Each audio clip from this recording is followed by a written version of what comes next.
how I made $160,734 from one book on Amazon KDP.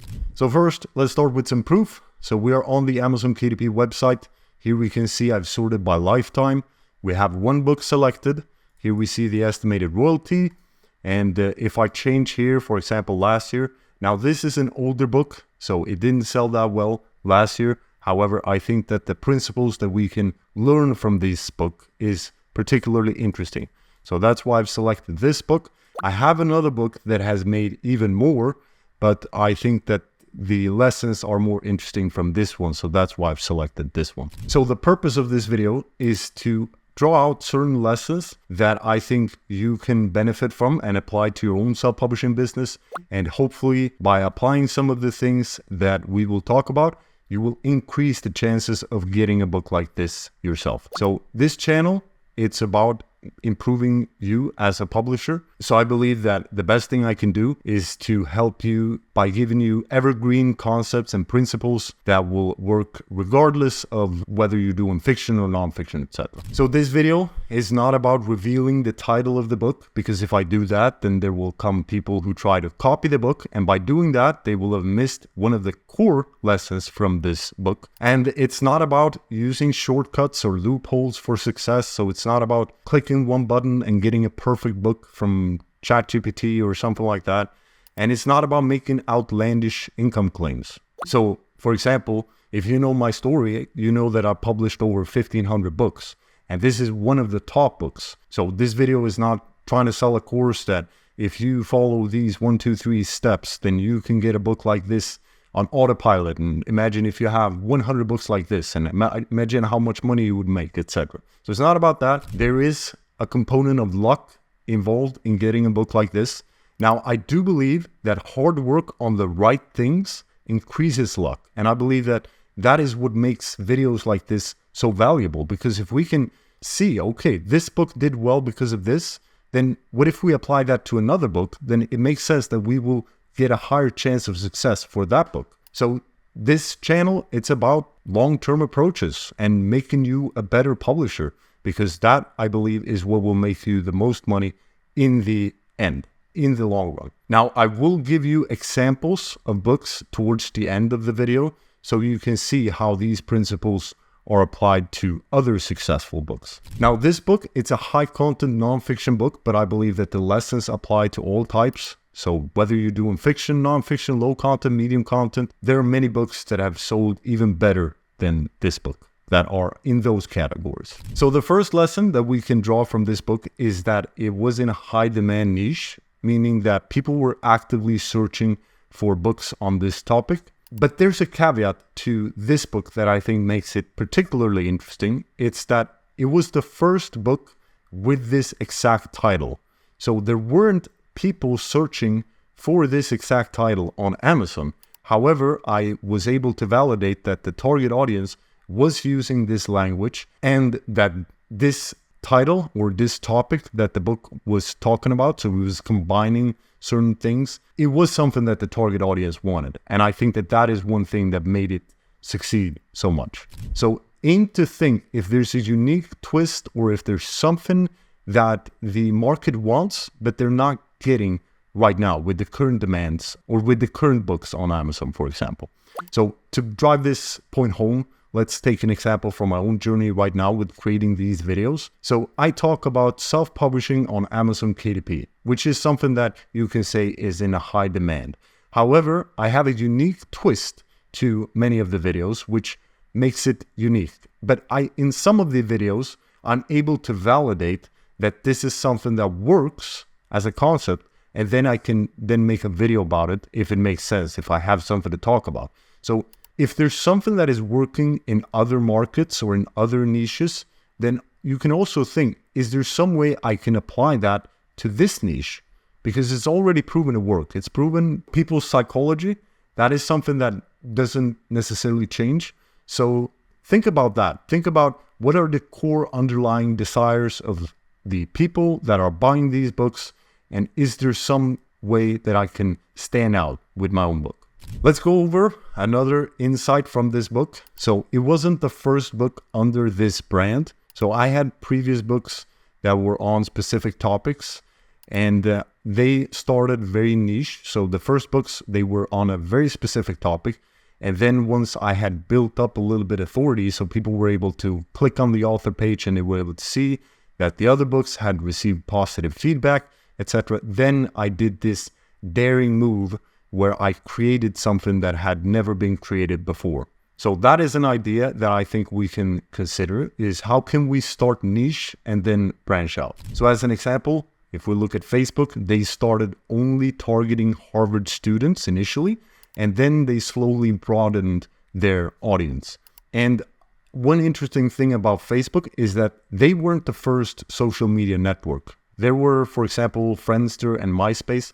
But I think that what made Facebook unique, one of the things, is that they had people use their own name, which made it more real. So in conclusion, if we look at many of the successful companies, etc., we see that they have something unique to them. And how can we apply that to our own books? Now, I don't believe that the core reason why this book succeeded was because it wasn't the first book. I've seen many examples of authors and publishers who've only published one book and they've had that book succeed. So it's not about that necessarily. It's more so that my experience as a publisher had gotten to a certain point. So I was able to see all these things that would make this book succeed. And also the writer, it wasn't his first rodeo writing about these kinds of topics. So he had experience in the topic and that had built up. And that had compounded because knowledge also compounds. So with that, we were able to take the core components of what would make this book successful, and that showed in the finished product. So see if there are ways that you can distill the lessons down to its most valuable piece. To give you another example of my own journey, let's take this YouTube channel. So I had one video that took off a little bit, and that video was in essence a compilation of all the previous videos that I made. So I'd recorded over 20 videos before that video. And in this video, I thought, okay, let's just go through without any fluff, without much context, etc. Let's just give the value.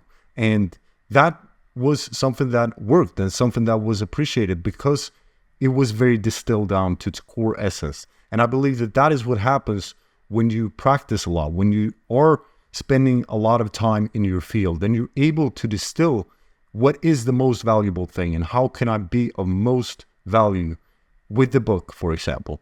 Now, the main reason why this book took off, I don't think it was because of the title or because of the niche it was in or because of the idea, etc., because that can only take you so far.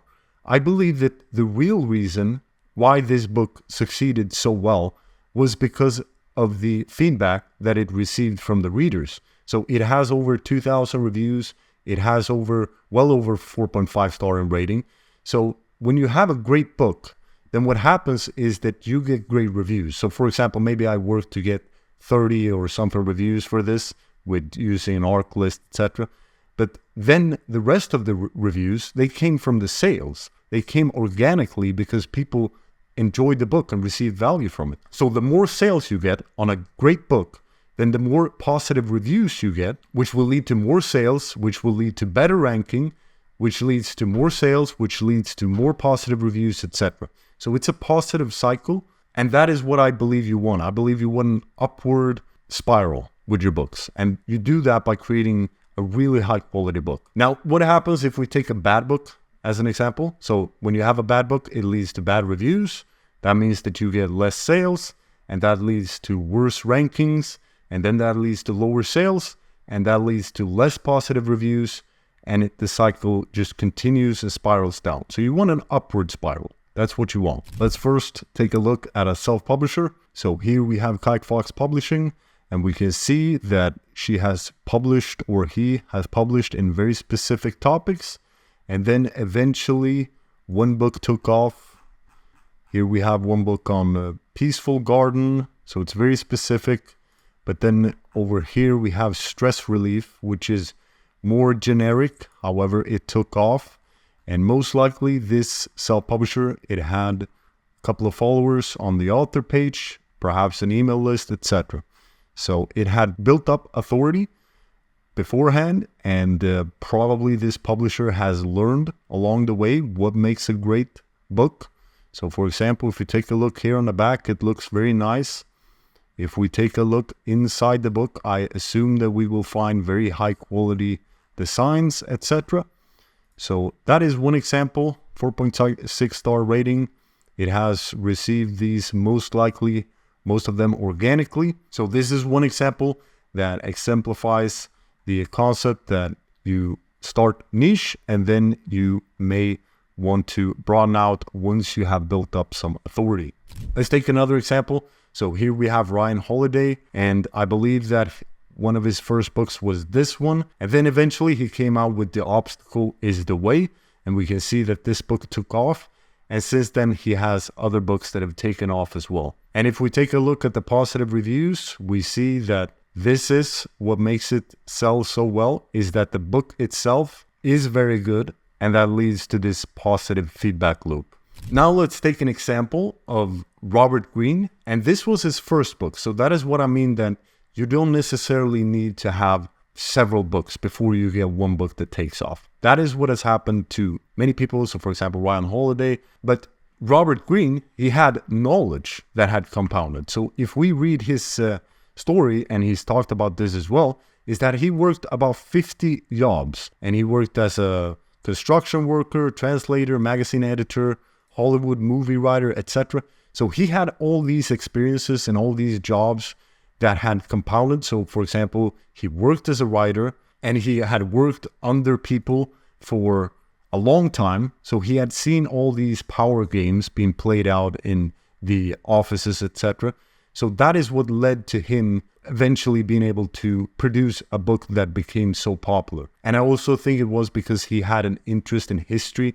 So everything that he had learned up to this point led to the creation of this book. So this video is talked about the unique things that I think we can learn from this book. Of course, it had a great book cover, it had a great description, and the title was on point, etc. But this is not what this video is about. I have other videos like that. But of course, these components need to be on point as well. But this video is more about what made this book extra interesting to look at from a principles perspective. So one of the core message of this video is that the content must meet or exceed the reader's expectations so we can get that positive feedback loop. So to give you an example of this concept, let's say we have a man and he's looking for a long-term partner, and his strategy for doing so is to buy a fake watch and rent luxury cars, etc., and then post that maybe on a dating website. And then he writes in his bio that he's a lawyer and that he's a successful entrepreneur who's exited multiple 8-figure companies, etc. And what happens is that he might get some initial attraction from women and they're super happy to meet him, etc. But what happens when these women find out that this man is not really about what he is presenting? Then they get angry at him. So perhaps this man was not that at all. And I believe that the women, they wouldn't necessarily be angry at him for who he is. It's more so that he falsely claimed or presented himself to be something that he was not. So what we want is congruency. We want to meet or exceed the reader's expectations. And that takes work and it takes effort. And I know that this is not the most popular thing. People want shortcuts, but I believe that with consistent effort and focusing on core principles, that is what will lay the foundation for long-term sustainable success, which is what this channel is about. So shortcuts, they might provide temporary gains, but I believe that long-term success, it is dependent on the content of our books. So the conclusion of this video is that we want to publish where there's a high demand. We ideally want to be first, best, or unique, and we want to validate the market demand. And if we're unique, is there some way that we can validate that that uniqueness is in demand as well? So for example, don't just come up with your own reasons why this will succeed. Ideally, aim to validate it with your target audience, that this is something that they want. And start niche and branch out, trim down to the best of the best. So sometimes when you're writing or when you're having the writer write the books, Perhaps they include things that are not necessary, see if there's things that can be removed, and see if the message can be clarified even further. So for example, if the book talks about big, or it talks about long, or it talks about far, etc., what does that mean? What is big? For example, what is the weight exactly in kilos? Or how long is it in meters or centimeters?